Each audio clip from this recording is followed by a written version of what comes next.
Time lag था, क्योंकि n t की तरफ से कहा जा रहा है कि ग्रेस मार्क्स इसलिए दिए गए क्योंकि टाइम लैग था। नहीं, there is no time lag. 1 minute की भी देरी से पेपर शुरू नहीं हुआ था और ना ही बच्चों से पेपर जल्दी लिया गया। 2 बजे मतलब 1:50 पे हम लोगों ने बुकलेट्स बच्चों को दे दी थी। 1:59 के अराउंड बच्चों ने बुकलेट्स खोल के अपना काम करना शुरू कर दिया था, because 2 o'clock was the cut off time की बच्चों को 2 बजे अपना स्टार्ट करना है। और 5:20 से पहले कोई बच्चे ने सेंटर भी नहीं छोड़ा था कि किसी का उस टाइम पे टाइम लॉस हुआ हो। तो बच्चों ने अपना प्रॉपर टाइम लिया था। और क्योंकि दोनों बुकलेट्स उनके टेबल पे थी और जब एक उसका आगे की इस बुकलेट पे उनको कंटिन्यू करना है, तो जो दूसरी बुकलेट थी वो भी जो वहां पे एग्जामिनर था उसने जाके वहां से कलेक्ट किए हैं कि बच्चों को आने का भी टाइम लॉस ना हो। बच्चों को पानी रूम में दिया गया, वॉशरूम बच्चों ने इतना ज्यादा यूज नहीं किया because they were doing their papers. तो बच्चों का 1 सेकंड का भी टाइम लॉस नहीं हुआ एग्जाम में। तो इस पूरी गड़बड़ के पीछे के दोष किसका मानते हैं? क्योंकि एनटीए कह रहा है कि टाइम लैग हुआ इसलिए ग्रेस मार्क्स दिए गए। पूरी गड़बड़ तो 2 बैंक से पेपर आने के ऊपर है कि 2 बैंक जाना ही क्यों पड़ा हम लोगों को।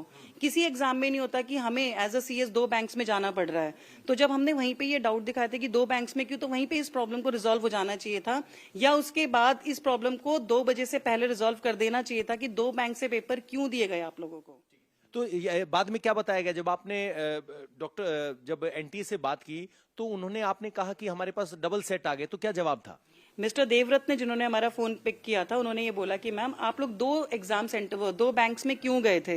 तो मैंने उनको बोला कि सर हमारी 4 तारीख को मीटिंग हुई थी सिटी कोऑर्डिनेटर से और उन्होंने हमें बोला था मीटिंग में कि शाम को 6 बजे हम कॉल करके बताएंगे कि किस बैंक में जाना है, बिकॉज हमारे पास उस टाइम पे इन्फॉर्मेशन आएगी। एट अराउंड 6:37 झा सर का हमारे पास कॉल आया था कि आपको मॉर्निंग एसबीआई में जाना है। वहां पे फिर झा सर ने बोला कि नहीं, हमारे पास मेल आई है कि हमें केनरा बैंक से भी लेना है।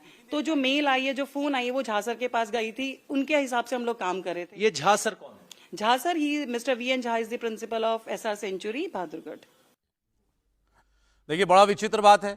एक स्कूल की प्रिंसिपल कह रही है हमने सही समय पर एग्जाम शुरू कराया, सही समय पर खत्म कराया, तो भाई फिर ग्रेस मार्क किस बात के लिए दिए नीट ने इन बच्चों को? ये सवाल बाकी बच्चे उठा रहे हैं। पवन के पास में एक बार फिर जा रहा हूं। पवन, अब एक सवाल का जवाब आप दीजिए।